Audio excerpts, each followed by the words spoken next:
হযরত ওমর রাদিয়াল্লাহু তাআলা আনহু নবী করিম সাল্লাল্লাহু আলাইহি সাল্লামকে হত্যা করতে আসছেন। এটা ঠিক কিনা?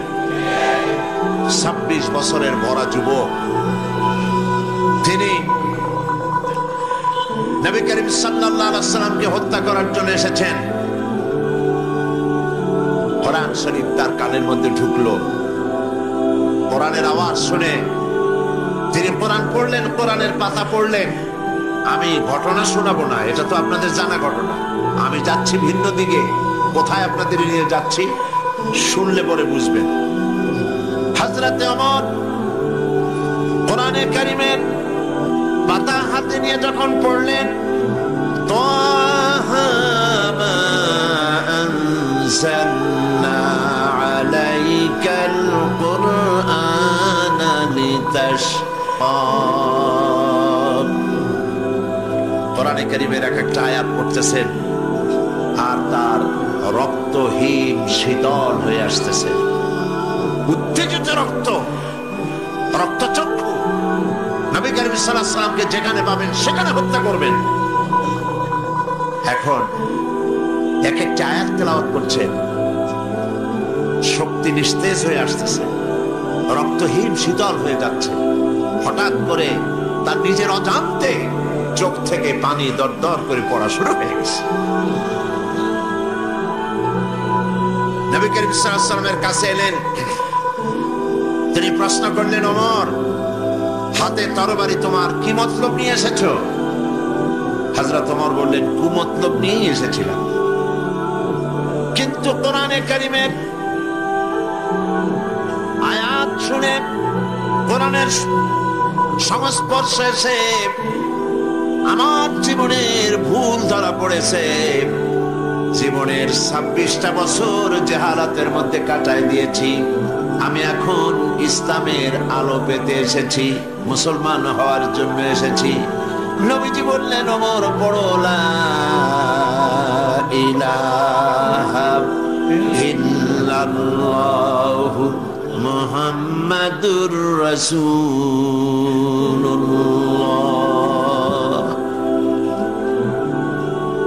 যিনি আসলেন নবী করিম সাল্লাল্লাহু আলাইহি ওয়াসাল্লামকে হত্যা করতে, তার সম্পর্কে এমন এক সময় এলো যখন নবীজি মন্তব্য করলেন। নবীজি যখন নবুয়ত সম্পর্কে কথা বলতে গিয়ে কথা বললেন, লা নবিয়্যা বা'দি ওয়ালা রাসূলা, আমার পরে নবীও হবে না, রাসূলও আসবে না। যদি আমার পরে কেউ নবী হতো, লাকানা ওমর, ওমরকে আল্লাহ পাক অবশ্যই নবী বানিয়ে দিতেন। লক্ষ্য করেছেন হযরত ওমর কোথায় ছিলেন আর কোথায় চলে গেলেন? কিতাবে এসেছে হযরত ওমর রাদিয়াল্লাহু তাআলা আনহুর জামানায় হযরত আলী রাদিয়াল্লাহু তাআলা আনহু তিনি স্বপ্ন দেখছেন যেন তিনি মুহাম্মদ সাল্লাল্লাহু আলাইহি ওয়াসাল্লামের পেছনে ফজরের নামাজ আদায় করছেন। এটা হযরত আলীর স্বপ্ন দেখে স্বপ্নের ভেতরে তিনি নামাজ পড়লেন রাসূলের পেছনে। নামাজ শেষ করে তিনি বেরিয়েছেন। মসজিদের দরজা আসার পর তিনি দেখলেন এক বুড়ি দাঁড়ানো, হাতে এক ঝুড়ি খোরমা। বলছেন ওমর, বলছেন আলী, এই খোরমাগুলি নিয়ে যাও, আমার নতুন বাগানের খোরমা। নবী করিম সাল্লাল্লাহু আলাইহি ওয়াসাল্লামকে দিবে, তিনি নিজে খাবেন এবং সাহাবায়ে কেরামদেরকে দিবেন। এতে করে আমার বাগানে আল্লাহ পাক বরকত দান করবেন। হযরত আলী ভিতরে ঢুকলেন। স্বপ্নটা বাস্তব, স্বপ্ন দেখতেছেন, আপনারা খেয়াল রাখেন। কিন্তু নবী করিম সাল্লাল্লাহু আলাইহি ওয়াসাল্লামের কাছে গিয়ে হযরত আলী পাত্রটি দিলেন আর ওই মহিলার কথা শোনালেন। নবীজি পাত্র থেকে একটি খোরমা হাতে তুলে হযরত আলীর মুখে দিয়ে দিলেন। হযরত আলী খোরমাটা চিবুচ্ছিলেন। ঠিক এমন সময় ফজরের আজান হয়ে গেল। ফজরের আজান হযরত আলীর কানে এসেছে, ঘুম ভেঙে গেল। কিন্তু রাসূলের হাতের দেওয়া খোরমার স্বাদ তখনও তার মুখের মধ্যে ছিল। তিনি ওযু করলেন, ফজরের নামাজ পড়ার জন্য মসজিদে নববীতে পৌঁছে গেলেন। ইমামতি করতে দেখছেন কাকে? হযরত ওমর রাদিয়াল্লাহু তাআলা আনহু, তার জমানায় এসব। হযরত ওমর ইমামতি করছেন, ফজরের নামাজ শেষ হয়েছে, মাসনুন তরিকা অনুযায়ী হযরত ওমর রাদিয়াল্লাহু তাআলা আনহু সালাম ফিরিয়ে পেছনের দিকে ফিরেছেন। হযরত আলী ফজরের পরে মাসনুন দোয়াগুলি পড়ে সকলের আগে বেরিয়ে গেছেন। মসজিদ থেকে বেরোবার সাথে সাথে দেখেন দরজার কোনায় এক মহিলা দাঁড়ানো, এক পাত্র খোরমা হাতে। বলতেছে, আলী, এই খোরমাগুলি নিয়ে যাও, আমার নতুন বাগানের এগুলি। আমিরুল মুমিনিন ওমর রাদিয়াল্লাহু তাআলা আনহুকে বলো তিনি যেন নিজে খান এবং আল্লাহ রাসূলের সাহাবীদের মধ্যে খোরমাগুলি যেন তিনি ডিস্ট্রিবিউট করে দেন। হযরত আলী খোরমার পাত্র নিয়ে ভিতরে ঢুকলেন, হযরতে ওমরকে দিলেন। হযরত আলী লক্ষ্য করলেন স্বপ্নে যা দেখলাম তাই তো বাস্তব হচ্ছে। তিনি খোরমার পাত্র দিয়ে ঘটনা শোনালেন। হযরত ওমর খোরমার পাত্র থেকে একটি খোরমা তুলে হযরত আলীর মুখের মধ্যে দিয়ে দিলেন। হযরত আলী খোরমা খেয়ে বলছেন, ওমর, জিদনি তামরাতান উখরা, আমাকে আরেকটা খোরমা দাও, খেতে খুব মজা লাগছে। যা সেখানে খোরমা সবাইকে দিলেও আরো উদ্বৃত্ত থাকবে, দাও না আমাকে আরেকটা। হযরত ওমর বলছেন, ইয়া আলী, লাউ আন্না রাসূলুল্লাহ সাল্লাল্লাহু আলাইহি ওয়াসাল্লাম যাদাক লাযিদনা। হে আলী, নবী করিম সাল্লাল্লাহু আলাইহি ওয়াসাল্লাম স্বপ্নের মধ্যে তোমাকে যদি একটার বেশি দিতেন, আমিও তোমাকে একটার বেশি দিতাম। হযরত আলী রাদিয়াল্লাহু তাআলা অবাক হয়ে গেল। কি আশ্চর্য কথা, স্বপ্ন দেখলাম আমি, আর তিনি কি করে বুঝলেন? তিনি প্রশ্ন করলেন, ইয়া ওমর, আহিয়া রুয়া রাইতাহা আমি তালাত আবিয়া রুয়া রাইতাহা তালাত আলাইহি। হে ওমর, এটা কি তুমি স্বপ্ন দেখেছো, না গায়েব থেকে তোমাকে তেলা করা হয়েছে, গায়েব থেকে তোমাকে জানানো হয়েছে? বিষয়টা কি? তুমি কেমনে জানলে যে আজকে রাত্রে আমি এই ধরনের স্বপ্ন দেখেছি? হযরতে ওমর তিনি বললেন, আলী, ওয়াল্লাহি মা হিয়া রুয়া ওয়ালা গায়েব, এটা স্বপ্ন নয়, এটা গায়েব নয়। ওয়ালাকিন্নাল মুমিনা ইযা আখলাসা কলবাহু ইয়ারা বিনুরিল্লাহ। ওয়ালাকিন্নাল মুমিনা ইযা আখলাসা কলবাহু, আসল কথা হচ্ছে আমি স্বপ্নও দেখি নাই, আমি গায়েবও জানি না, গায়েব থেকেও জানানো হয় নাই। মূল কথা হলো একটি মানুষ যখন আল্লাহর গোলাম, আল্লাহর বান্দা, যখন তার ব্যক্তি, তার চরিত্র, তার নৈতিকতা সকল দিক থেকে সে আল্লাহর জন্য হয়ে যায়, তখন আল্লাহর সাহায্যেই সে দেখতে পায়। হযরত ওমর রাদিয়াল্লাহু তাআলা আনহু কোন পর্যায়ে ছিলেন আর কোথা থেকে আল্লাহ তাকে কোথায় নিয়ে গেলেন, এটা কিসের বরকতে নিয়েছেন? কোরআনের বরকতে। সে হচ্ছে সেই কোরআন, যে কোরআন সম্পর্কে নবী করিম সাল্লাল্লাহু আলাইহি ওয়াসাল্লাম বলেছেন, খায়রুকুম মান তাআল্লামাল কুরআনা ওয়া আল্লামাহু। সাদাকান নবী সাল্লাল্লাহু আলাইহি ওয়াসাল্লাম, তোমাদের মধ্যে উত্তম হচ্ছে সেই ব্যক্তি যে ব্যক্তি নিজে কোরআন শেখে আর অন্যজনকে শেখায়। দুর্ভাগ্য এই জাতি সব শেখে কিন্তু কোরআনের কাছে যায় না। কোরআন শরীফ নাজিল হয়েছে 1400 বছর পেরিয়ে গেল। এমন সময় ছিল যখন আমরা সংখ্যায় কম ছিলাম, তখন এই কোরআনের বরকতে তামাম পৃথিবীতে মুসলমানদের ইজ্জত ছিল। ঠিক কিনা কথাটা? বিশ্বকবি, কবি সম্রাট আল্লামা ইকবাল বলেন, वो ज़माना में मुअज़्ज़ज़ थी मुसलमान होकर,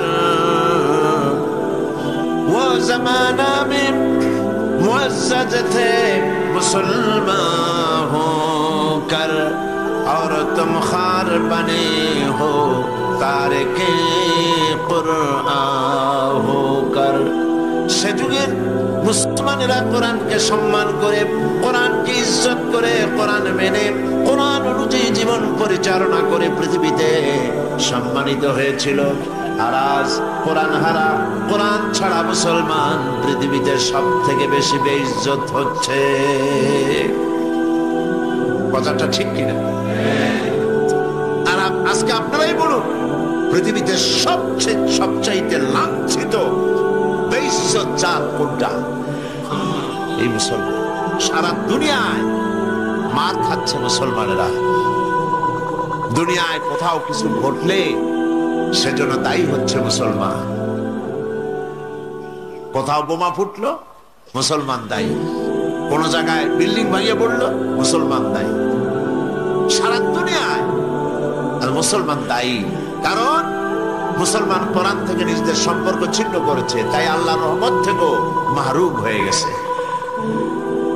এই জাতি আল্লাহ পাক চোখের পানি কবুল করেন। মানুষ তওবা করলে আল্লাহ কবুল করেন, ঠিক কিনা বলে? আমাদের দেশের মানুষেরা কাঁদছিল, তওবা করছিল, নফল নামাজ পড়েছিল, রোজা রাখছিল, বহুত কান্না কাঁদছে। সেই কান্নার কারণে ভালো হব, ভালো পথে চলবো, কোরআনের পথে আসবো, এই ওয়াদার কারণে আল্লাহ পাক আর একটা সুযোগ অন্তত বাংলাদেশের মুসলমানদেরকে দান করেছে। আজকে 1 অক্টোবরের নির্বাচনে রেজাল্টটা এইরকম না হইয়া, সব বুঝে চিন্তা করেন তো, এইরকম না হইয়া যদি ওই রকম হইতো, তাফসীর মাহফিল হইতো, মাথায় টুপি দিয়া চলতে পারতেন, দাড়িওয়ালারা হাঁটতে পারত। এই কথা মিথ্যা না সত্য? 1000 বার, লাখ বার সত্য কথা। কোরআনের কারণেই, কোরআনে কারীমের কারণেই, কোরআনে কারীমের কারণেই, চোখের পানির কারণে আল্লাহ পাক আরেকবার সুযোগ দিয়েছেন। সুযোগের সদ্ব্যবহার করুন। সেই সুযোগের সদ্ব্যবহার কিভাবে করবেন? আরো বেশি লুটপাট করুন, আরো বেশি সন্ত্রাস করুন, আরো বেশি মারামারি করুন, নাকি না? এ কথা প্রমাণিত সত্য। যারা বিদায় হয়েছে তারা বুঝিয়ে দিয়ে গেছে বিদায় হইল কেন। ওই যে বলে না, একটা কথা বলে, প্রচলিত আছে, আদব শিখছো কার কাছে? বেয়াদবের কাছে। সুতরাং আপনাকে বুঝতে হবে, যারা ছিল আল্লাহ তাদেরকে গজব দিয়ে বিদায় করলেন কেন? যে কারণে করেছেন সেই কারণ যদি আবার মুসলমানেরা করে, তাহলে আল্লাহর গজব হবে অবধারিত। এই জন্য শিক্ষা দিতে হবে। ফাতাবিরু ইয়া উলুল আবসার, হে চক্ষুষ্মানেরা, হে বুদ্ধিমানেরা, ইবরত হাসিল করো, উপদেশ গ্রহণ করো। কবি কি সুন্দর করে বলছেন, জগতি লাগানে কে লিয়ে ये दुनिया नहीं है, जगह जी लगाने के लिए ये दुनिया नहीं है, ये इबरत की जा है तमाशा नहीं है। এই পৃথিবী খেল তামাশা করার জায়গা নয়।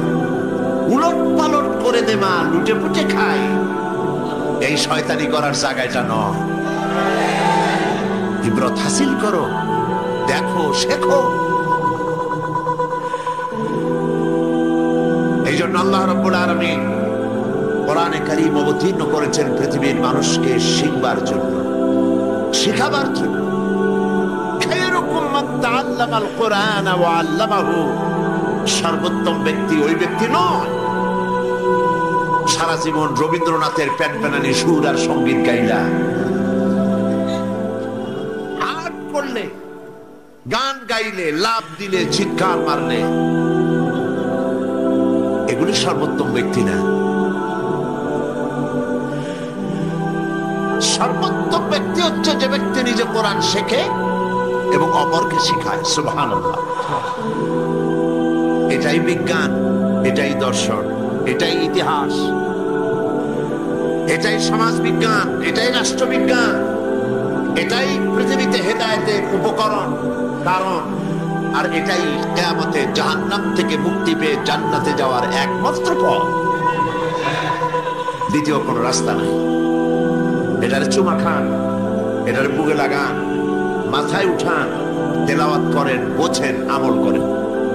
কিন্তু আমরা ওই দুইটা করি না, বুঝি না, আমল করি না, বাকি সবটা করি। কোরআন শরীফ মাথায় লাগাই, বুকে লাগাই, চুমা খাই, ঠিক কিনা বলেন? ঠিক কিনা? তো আপনি কোরআন শরীফে 1000 বার চুমা দিলে সওয়াব হবে, কিন্তু যে জন্য কোরআন নাজিল হয়েছে সেইটা পাবেন না। কথা বুঝে আসছে? কোরআন দিয়ে লোকেরা তাবিজ লেখে, হ্যাঁ তাবিজ লিখলে পরে যেহেতু কোরআনের আয়াত লিখেছে, শরীরে লাগাইছে, রোগ ভালো হলেও হতে পারে, যেহেতু আল্লাহর কালাম, যেহেতু কার কালাম। কিন্তু মনে রাখতে হবে আপনার তাবিজ লেখার জন্য কোরআন আসে নাই।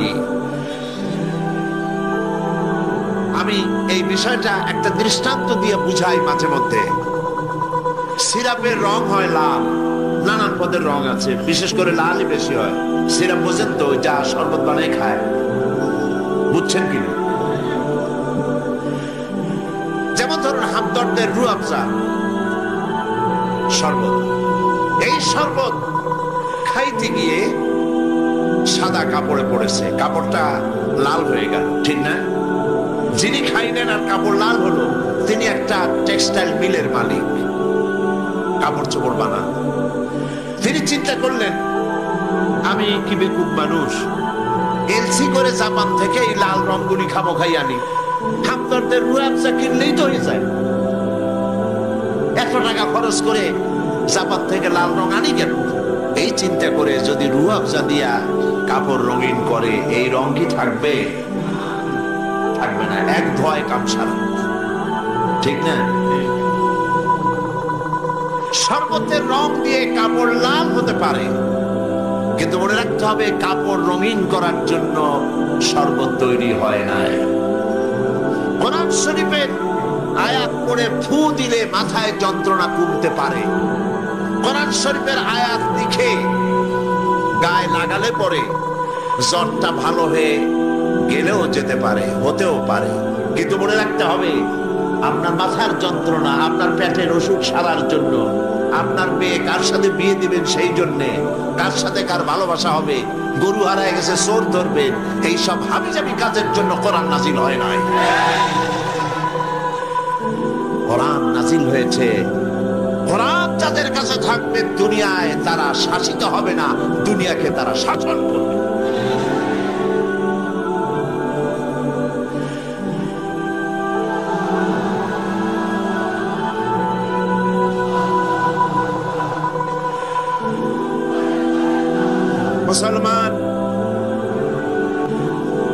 মুসলমানদেরকে কোরআনের কাছেই আসতে হবে যদি তারা মুক্তি পেতে চায়, নাজাত পেতে চায়। আল্লাহ রাব্বুল আলামিন কোরআনে কারীম নাজিল করেছেন, কিয়ামত পর্যন্ত কোরআন থাকবে, আর যুগ উপযোগী ব্যাখ্যা কোরআনের আসতে থাকবে। আমি আপনাদের বুঝের জন্য বলছি, নিজেও বোঝার জন্য বলছি। আমি কিন্তু শিক্ষক নই, আমি আপনাদের মতোই ছাত্র। আমার কি ইলম আছে যে আমি আপনাদের বুঝাই? সুবহানাকা লা ইলমা লানা ইল্লা মা আল্লামতানা। আল্লাহ যেন আমাদের কি ইলম দেন, বলি আমি। রব্বি জিদনি ইলমা, রব্বি জিদনি ইলমা, রব্বি জিদনি ইলমা। কি সুন্দর কথা! এই কথাগুলি ইউনিভার্সিটির মনোগ্রামে লেখা ছিল, প্রভু হে আমারে তোমার ইলেম দাও, তোমার জ্ঞান, তুমি আমাকে জ্ঞান শিখাও। এগুলো ওরা সহ্য করে নাই, উঠাই দিছে। তারা চেনেন তো তাদের?